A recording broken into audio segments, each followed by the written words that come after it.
You will hear a number of different recordings, and you'll have to answer questions on what you hear. There will be time for you to read the instructions and questions, and you'll have a chance to check your work.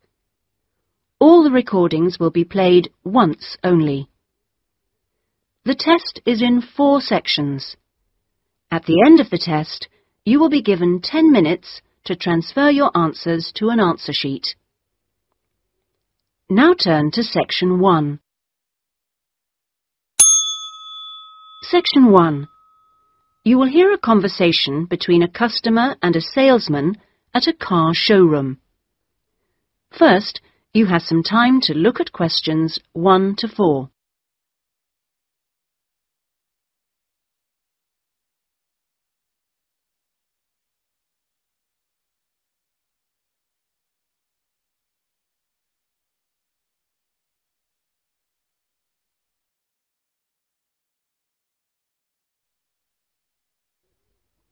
Now we shall begin.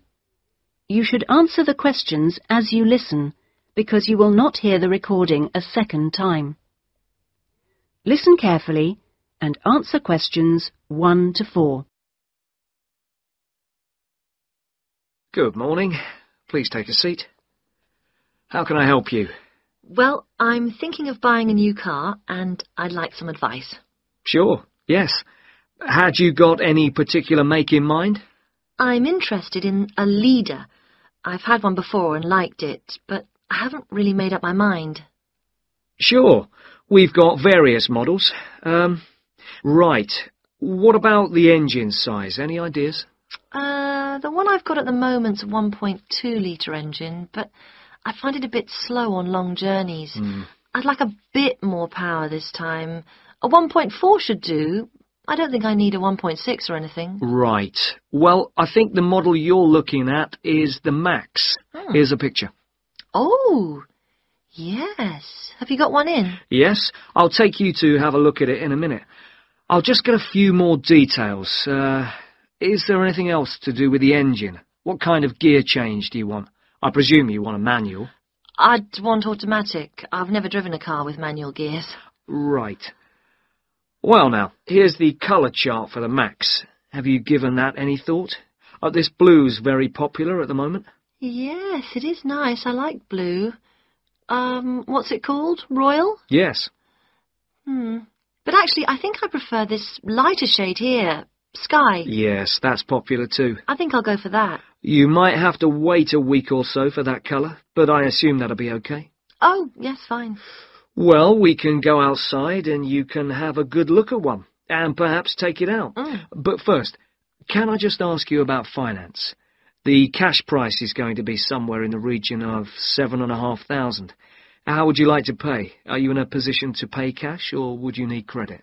I'd like credit, provided the terms are reasonable. Well, you can discuss that with my colleague in a moment. We have various arrangements.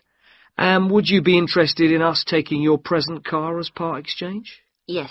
Okay, fine. So I'll just need some details from you, and then we can do a valuation. Is that okay? Fine, yes. Before you hear the rest of the conversation, you have some time to look at questions 5 to 10.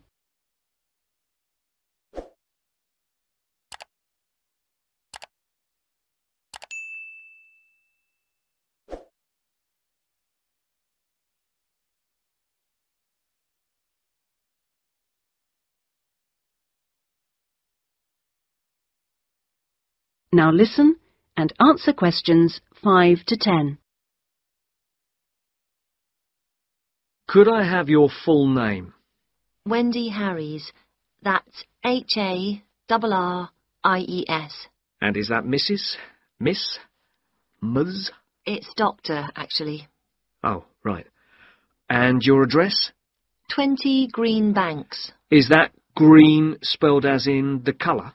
Yes, that's right. Okay. Alton. Is that O-L-T-O-N? Not quite. It begins with an A, not an O. Oh, yes. That's in Hampshire, isn't it? That's right. And do you know your postcode? Yes, it's GU8 9EW. Do you have a daytime phone number? Well, I work at the hospital, but it's a bit difficult to get hold of me. I can give you a number just for messages, and then I'll get back to you when I can. Is that okay? That's fine.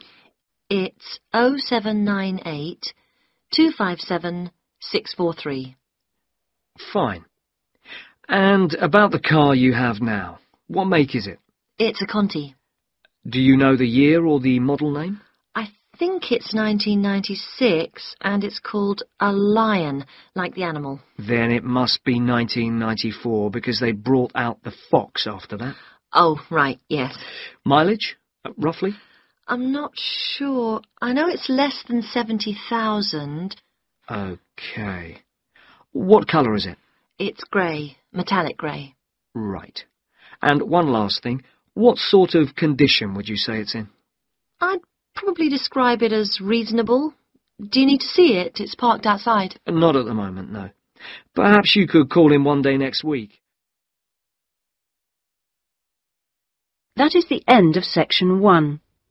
You now have half a minute to check your answers.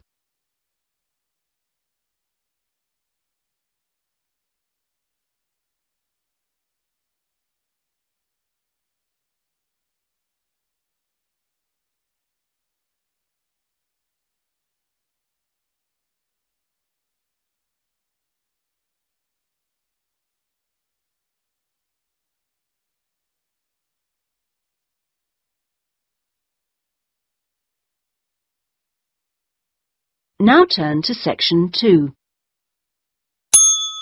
Section 2.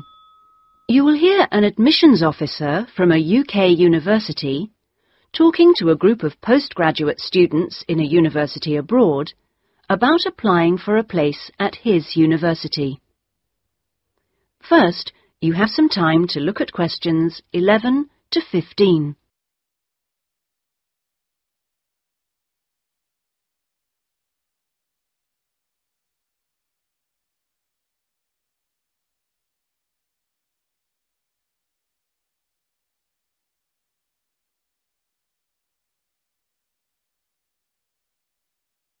Now listen carefully and answer questions 11 to 15. As I said earlier, there is, I think, at Rexford an excellent combination of physical and geographical advantages, as well as having a rural setting and still being close to central London. Something that will certainly be of interest to you is that Rexford is just 35 minutes from London Airport. At Rexford, we have a strong research capability. We came 7th out of 101 universities in last year's research assessment, carried out by a government body, and did particularly well in your particular subjects, engineering and science. Actually, we got a top research grade of 5 for engineering, geography and computer sciences. One further point, and I know from talking to you individually that a number of you may be looking for some experience in industry after the course, is that all our science and engineering research departments have unusually close relationships with industry in the area. Anyway, that's enough sales talk from me. I'll just take a sip of this coffee that's just arrived, thank you, and then I'll say something about what actually happens when you apply. Right. Now, if you do decide to make an application, what you do is send it directly to me in my department. I will then immediately send confirmation and the application process begins. I'd like to say at this point that you shouldn't worry if this process doesn't work all that quickly. I mean, occasionally there are postal problems, but most often the hold-up is caused by references. The people you give as referees, shall we say, take their time to reply. Anyway, it's absolutely normal for this process to take 3 to 4 months. What I do in this period is keep in touch with you and reassure you that things are moving along. One of the ways we've devised to help you decide about applying, as well as later when you've been accepted, hopefully, is to put you in contact with, if possible, a student from your own country who is at present studying with us. What you can do is phone them up, we will of course liaise between you, and discuss your concerns with them. That way you can get an objective opinion of what you can expect if you come to live and study at Rexford. Not only the academic atmosphere, but important details like what the leisure facilities are like, and whether the English weather and food are really as awful as everybody says. No. If you decide you can face it, the contact can also help you just before you leave with tips on what to pack and that sort of thing. At the moment, I think we've got 2 second-year students and 1 postgraduate from this country. Before you hear the rest of the talk, you have some time to look at questions 16 to 20.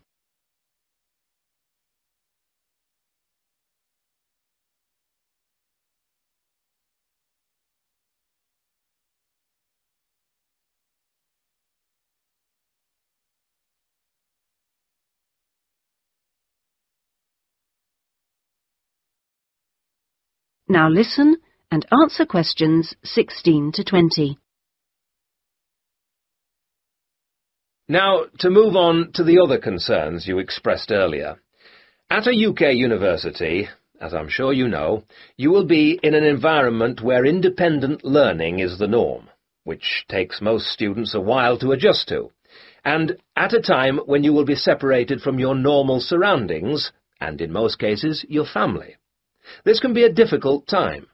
But remember that something like 25% of our student body are international students like yourselves, and that there are several organisations in the university and city whose main purpose is to offer help and ensure that your time with us is enjoyable and useful. 1 or 2 of you touched on the subject of accommodation earlier, so I'll just add a few points. It is the university's policy to give priority in the allocation of residence places to 3 categories, and those are visiting students, exchange students, and new postgraduate students.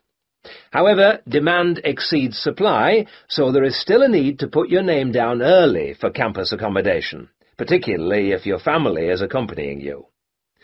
This means that the earlier you decide whether you want to study with us, and so get the procedure moving, the better it will be for everybody. Yes?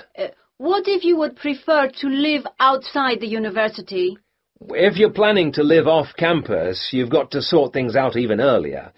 As with everything in short supply, the good accommodation gets snapped up months before the beginning of term. In other words, if you're starting in October, you need to be thinking about it in June, or at the very latest July. So you do need to think very carefully about what you need, how much you can afford to pay well in advance. What you can't do is leave it until a few days before the start of term. The agencies in town are pretty good. It's just a matter of contacting them in good time. Of course, we have a full-time accommodation officer available to help all students. She'll get in touch with you when you're accepted. She's got plenty of contacts in the town and will deal with the agencies on your behalf. 1 or 2 of you asked me earlier about your level of spoken English. Obviously, most of you have already achieved a lot. I wish I could speak your language half as well.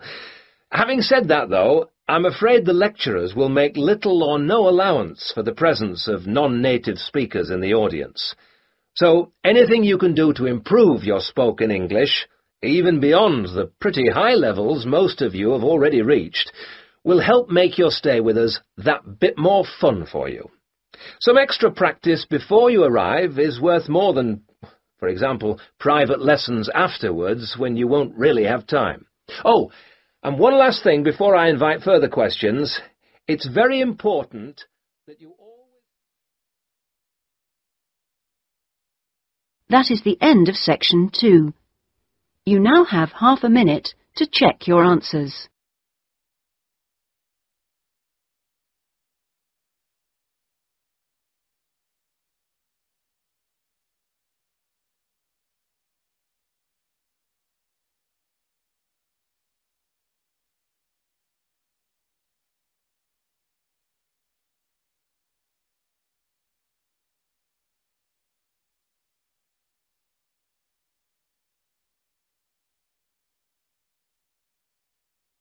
Now turn to section 3.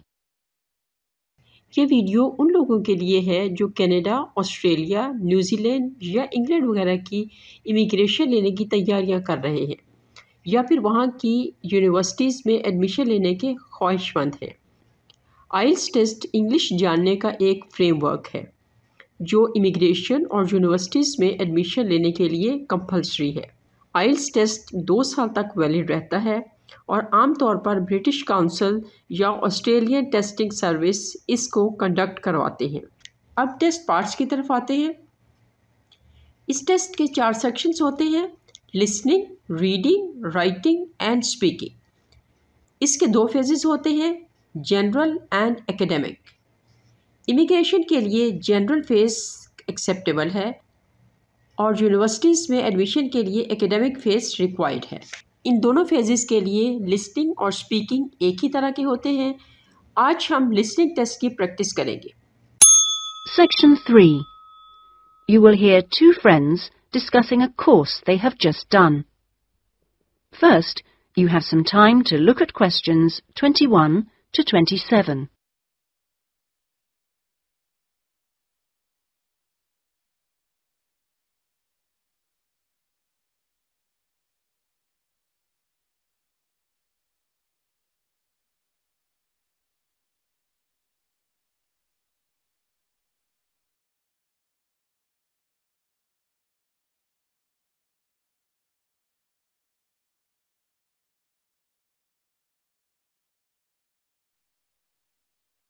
Now listen carefully and answer questions 21 to 27.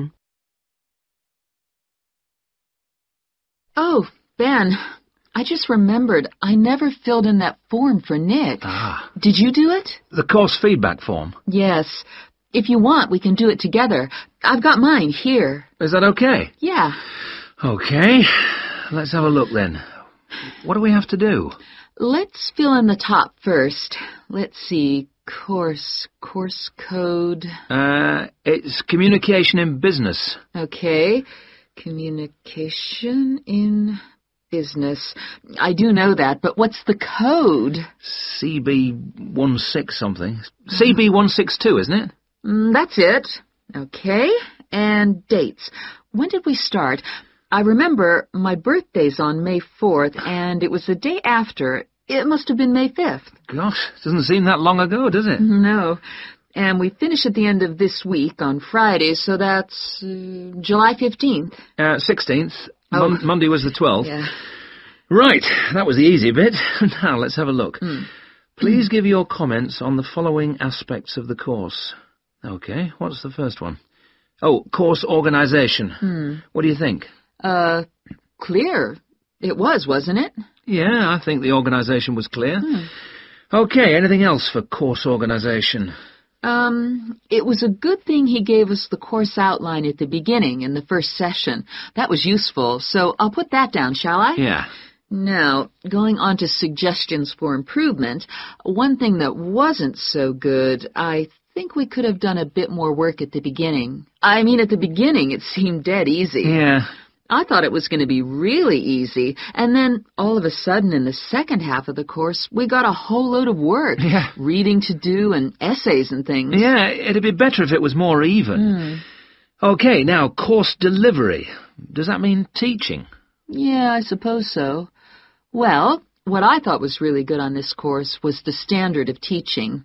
Actually, I mean, some of the teachers were better than others, but the standard generally was fine. Much better than other courses I've been on. Yeah, I agree. Let's put that then. Okay. What about suggestions for improvement? I didn't think it was all that wonderful when we had great, long group discussion sessions that went on for hours and hours. Right. I don't mean we shouldn't have group discussions, just that they shouldn't go on too long. Before you hear the rest of the discussion, you have some time to look at questions 28 to 30.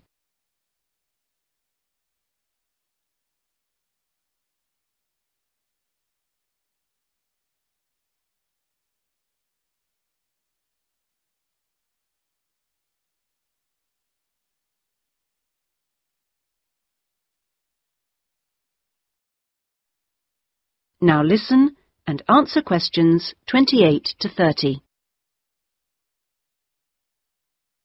Now, on to materials and equipment. Oh, now, what was good about some sessions was the handouts. Yes, I thought all the handouts were good, actually, and some were great, with website addresses and everything. One problem, though, with materials was the key texts. Yes, there just weren't enough copies on reserve in the library. And if you can't get the key text before the session, how are you supposed to do the reading? Yeah. And not enough computers. You have to wait ages to get one. Okay, testing and evaluation. Well, I don't know. It's hard to say until we've got our written assignments back. Oh, don't talk about it. I only got mine in yesterday. It was a real struggle. Oh, I hate to think what mark I'll get. Yeah, but at least we've done the oral presentation. I thought that was good, the way I got my feedback really quickly. Yes, it was. And I liked the way we knew what would be evaluated on. We knew the criteria, so we knew we had to think about clarity, organization, and so on. Yeah, but I'm not so sure about the written work. One thing, I think, is that there's just too much. It's really stressful. Oh, yes, I'd agree. And I don't see why they can't let us know the criteria they use for marking. The written assignments, but he told us. No, for the final exams. Oh. What are they looking for? What are the criteria? What makes a pass or a fail? Yeah, I never thought of that. It'd be really useful. Okay, any other comments? I thought student support was excellent. Yeah, me too. Okay, excellent. Other comments? No, I can't think of anything else. Nor me. Okay, so that's done. Thanks, Ben. No, thank you. That is the end of section 3. You now have half a minute to check your answers.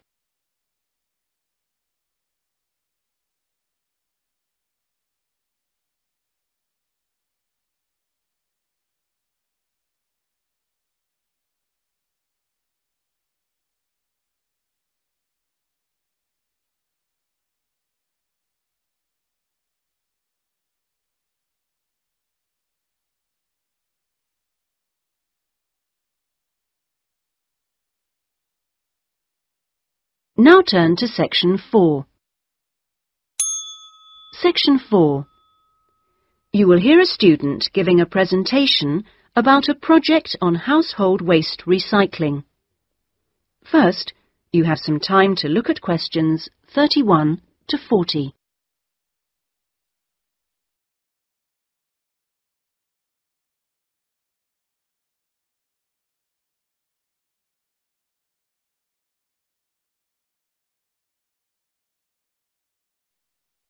Now listen carefully and answer questions 31 to 40.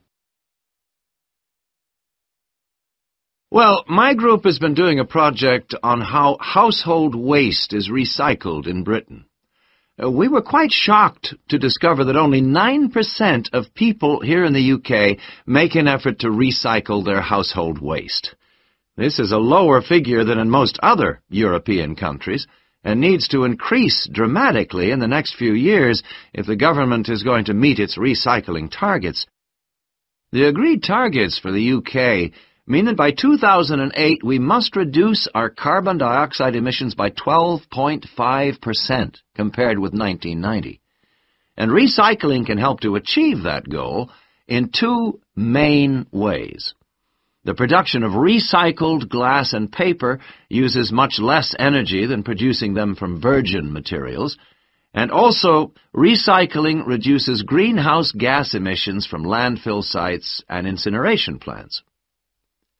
As part of our project, we carried out a survey of people in the street, and the thing that came up over and over again is that people don't think it's easy enough to recycle their waste.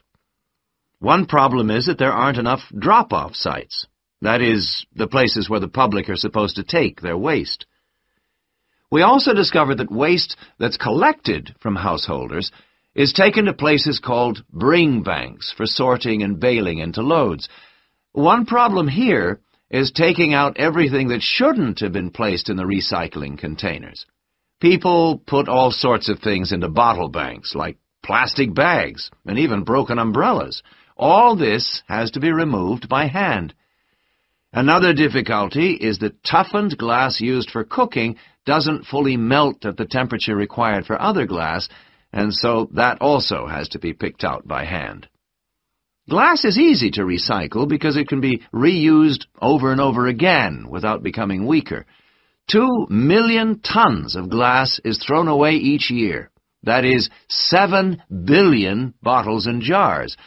But only 500,000 tons of that is collected and recycled.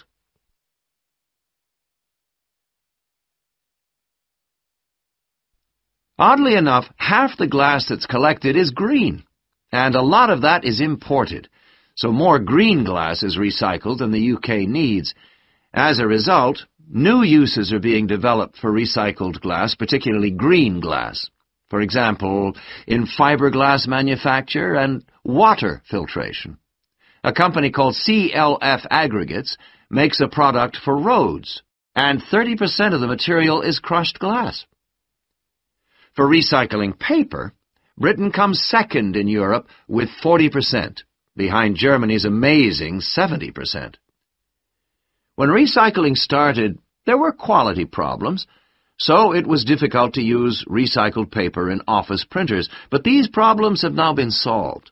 And Martins, based in South London, produces a range of office stationery which is 100% recycled, costs the same as normal paper, and is of equally high quality. But this high quality comes at a cost in terms of the waste produced during the process.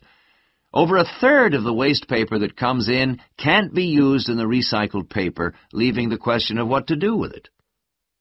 One firm, PaperSave, currently sells this to farmers as a soil conditioner, though this practice will soon be banned because of transport costs and the smell, and the company is looking into the possibility of alternative uses. Plastic causes problems because there are so many different types of plastic in use today, and each one has to be dealt with differently. Packrite recycles all sorts of things, from bottles to car bumpers, and one of its most successful activities is recycling plastic bottles to make containers which are used all over the country to collect waste. The Save a Cup scheme was set up by the vending and plastics industries to recycle as many as possible of the 3.5 billion polystyrene cups used each year. At the moment, 500 million polycups are collected, processed, and sold on to other businesses such as Waterford, which turns the cups into pencils, and Johnson & Jones, a Welsh-based firm, which has developed a wide variety of items, including business cards. Well, to sum up, there seems to be plenty of research going on into how to reuse materials. But the biggest problem is getting people to think about recycling instead of throwing things away. At least doing the research made us much more careful. That is the end of section 4. You now have half a minute to check your answers.